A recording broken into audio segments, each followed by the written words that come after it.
sénégalais. Tu vois? Donc, depuis la nuit des temps, dañuy instauré système boobu nga xam ne léegi bon un sénégalais tey bu xëy bëgg a ubbi restaurant comme ça avec des exploits d'alcool ak lu ci ànd ak lépp soit nga doon nationalité française ou bien nga am jabar bu am nationalité française ou nga am un associé français.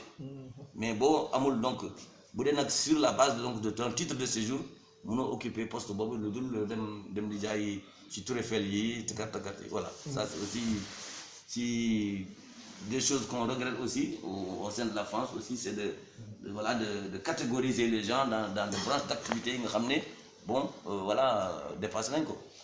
Dans ce cas, est-ce que le consulat ou l'ambassade, est-ce que nous aussi l'administration française pour bien changer la donne? Je ne sais pas les détails, mais ce qui est certain, c'est que récemment, il y a eu une conférence, comment on appelle ça là, une rencontre intergouvernementale entre le gouvernement sénégalais, le Premier ministre et beaucoup d'autres ministres et la France. Il n'y a pas un sujet qu'ils ont laissé de côté. Et ils ont épluché pas mal de sujets sur toutes les... Parce qu'on a répertorié, on a interrogé tous les Sénégalais, la diaspora, sur tous les points donc, qui leur faisaient défaut. Et puis, nous maintenant, bon, c'est des négociations, ça évolue. Il y a aussi dans le sens contraire aussi également. Bon. Et il n'y a pas que ça également, il y a le problème des visas. Bon, Français bu dem Sénégal soxla woo visa, mais Sénégalais bu jógee Sénégal ñëw en France beneen mbir la. te aussi am na fa une sorte de raquette bi nga xam ne da ngay déposer sa demande de visa nga fay sa 40 000 francs, mais bon même bu ñu la bañalee visa bi perte nga sa xaalis. Absolument. nag dañ ko war a seetaat. C'est du racket. Moi j'appelle ça du racket. Et wàllu réciprocité visa bi le président de la République doon wax alors fu ngeen si toll. Oui, la réciprocité du visa non c'est-à-dire que kooku dafa jógewul rek ci président ci CEDEAO la jógee. dafa amoon ay politique yi nga xam ne yu yàgg.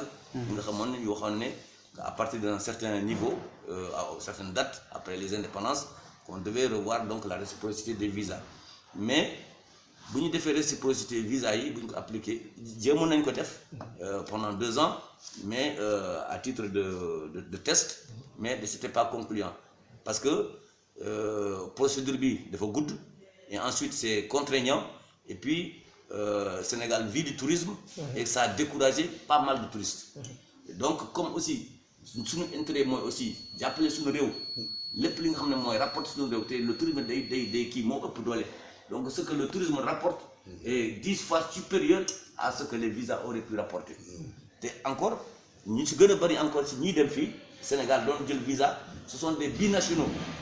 Et nous sommes en carte d'identité Sénégal. Donc si nous avons une carte d'identité Sénégal, il faut nous avoir visa, payer visa, nous devons avec une carte d'identité. Donc c'était une perte pour le Sénégal. Là-dessus, je suis d'accord avec le président de la République, donc d'avoir enlevé le visa. Bon, néanmoins, quand même, il faut aussi revoir de l'autre côté pour les Sénégalais qui veulent venir en France. Peut-être une dernière question. Une préoccupation au Sénégalais, moi, boo fi ñëwee célébrer sa mariage avec en tout cas une Française ou bien benn borom pour am nationalité dëkk bi. waaw ñu nangu ko mais pour nga am nationalité bu fekkee dugguloo fi de manière légale dañ naan la il faut nga dem demander visa pour mën a am papier. Donc c'est une préoccupation. Est-ce que yéen a ngi si réfléchir wala teg ngeen ko stable? Je suis d'accord.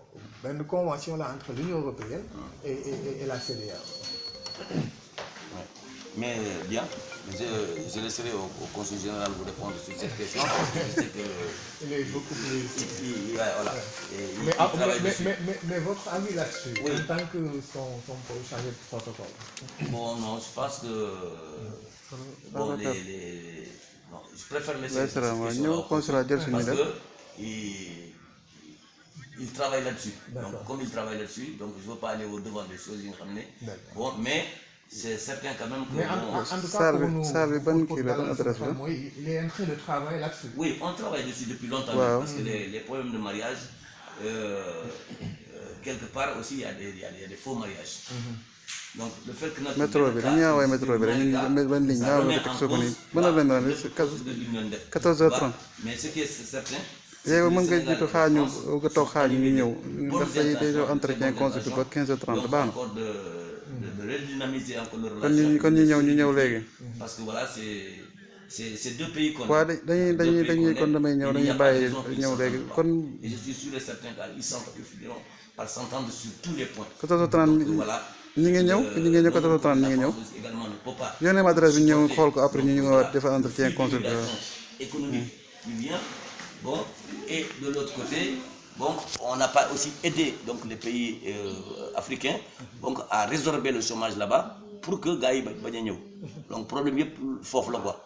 donc l'effort doit venir de l'Europe du monde occidental donc des grandes puissances des grands financiers ñoom ñoo war a jox Afrique xaalis pour Afrique mën a kii jox xale yi liggéey ci mbéy mi ci napp gi ci agriculture ci voilà ci élevage donc si les gens ont du travail dès le départ dans leur propre localité ils n'ont pas besoin de venir et pour ce faire il faut voilà dans un premier temps comme les politiques actuelles le font le PUDC def électricité ak ndox fu nekk dans tout ku nekk tout être humain doit avoir accès à l'eau parce que l'eau c'est la vie waaw électricité tey du caaxaan donc ensuite teg mbedd mi et ensuite bay foofu bay la terre bon exploiter les ressources du fleuve comment l'agriculture élevage bi ak yooyu yëpp et puis voilà il y a énormément de choses mais a-t-on ces moyens on a de très grandes ambitions mais il faut maintenant qu'on nous aide à obtenir donc à avoir les moyens de nos ambitions pour que nous puissions donc être au rendez-vous donc de l'émergence dont on parle. D'accord xam naa dinañ développer cette question avec monsieur le consul général incha allah bu accès xam naa li ma bëggoon daanele mooy sànq wax nga ko yaa am na sénégalais yoo xamante ni dañuy liggéey di jàppale consul bi de manière générale maanaam volontairement ku si mel ni Serigne Cheikh Fall Khady Gueye nga xamante ni léeg-léeg mu jàppale leen si seen mission andil leen orienté ay nit ñooñu nan ngeen fas yéene liggéeyante wala am na ay je sais pas ay loo xamante ni da leen di encourager ay encouragement yooyu leen def seen à leur égard wala nan ngeen leen di considérer ces personnes. Mais on les considère comme des partenaires, on les considère comme des citoyens modèles. Parce que les premières politiques donc du consul général à son arrivée, c'est d'avoir des pics, donc des points d'intervention consulaires. Chaque ville, nous avons un représentant, donc moi, jotantel ak lu fa xew voilà mën nekk suñu intermédiaire entre le consulat et le FIMUDEC. Donc, et puis, on a fait le tour de toute la France, partout, Dieu nous a installé fort. Donc, c'est des gens qui dirigent des associations, comme c'est une chef. Donc, c'est aussi des personnes ressources et c'est d'autres gens, c'est aussi, Mounanek aussi, Aïtoubab, c'est tels que des consuls honoraires. Voilà. Nous, on ne peut que les remercier donc de l'aide qu'ils apportent aux Sénégalais, parce que c'est des gens dévoués. Un dévoué membre. C'est le mot le dit tout seul. Voilà, c'est quelqu'un qui, comme lui, c'est quelqu'un qui consacre sa vie à son pays, à sa religion et à voilà. On est très fiers de lui. Voilà. Et je t'assure que le plus indiffé, vous sortez des faits que tout ce qui est dans le cadre de la loi, tout ce qui est humainement faisable, administrativement faisable, de l'en def. Voilà. Déjà foofu lay daanele si moom mooy mu ngi envisager en tout cas organiser une journée dédiée à Mame Cheikh Ibrahima Fall mais en hommage à Serigne Fallou Fall le fils aîné de Mame Cheikh Ibrahima Fall bi desoon si guerre 14-18 bi et aussi jusqu'à présent son corps est en tout cas quelque part en Europe. Voilà donc cette initiative naka nga ko jàngate. Très bonne initiative, elle ne doit même pas s'arrêter que là. Il y a beaucoup de corps d'anciens combattants qui sont restés en France ou dont on ne parle même pas. Et donc, c'est réveiller des mémoires. Donc, ces mémoires-là, elles ont vécu, elles ont combattu, elles ont fait quelque chose pour la France. On n'a pas le droit de les oublier. Donc, je ne peux que saluer cette action, je ne peux que la soutenir également. Donc, moralement et de toutes mes forces, et donc l'accompagner également dans ce combat-là, et je prie Dieu qu'il réussisse à cette mission-là. Voilà. Encore une fois, bon, li muy def ni lu noble parce que du du kooku rek moo des fii parce que ci guerre gi am na ay sénégalais yu bëri voilà des nañ fii ci guerre gi am na ñi nga xam ne bon aussi yemul foofu tamit am na ñi nga xam ne defoon nañ guerre dellu aussi ba léegi jotuñu dara lu ñu jot dara te français yaa ngi fii donc lu ñuy jot ci salaire ci pension mën na dundal téeméeri nit par jour tu vois mais loolu nag c'est l'injustice aussi cette injustice aussi dañ ko war a réparer mais bon mais je salue quand même maa ngi nuyu liggéey bu noble bi muy def nga xam ne kii bëri na dimbali France parce que bu dul doon kooku tey français yu bëri tey duñu dund ou bien il serait allemand kooku nag war nañ ko génne delloo ko c'est pour def su dëyam son deuil doit être fait toute la famille de Touba au-delà de Touba le Sénégal entier Serigne Fallou Fall le fils aîné de Mame Ibrahima Fall donc voilà il y a pas de raison et puis c'est un soldat donc soldat bi nga xam ne deretam le tour pour voilà il a donné sa vie pour la France donc kooku dañ ko war a même inscrire dañ ko war a fêter sax dañ ko war a fêter parce que voilà c'est un grand monsieur. C'est ça. Et le consulat est prêt à accompagner cette initiative? Ah mais le consul, je suis sûr qu'il est prêt à accompagner toute bonne initiative, encore celle-là, ça c'est certain.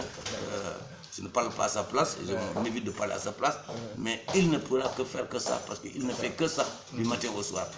Voilà, merci, je vous remercie infiniment. Voilà, merci beaucoup. Machallah.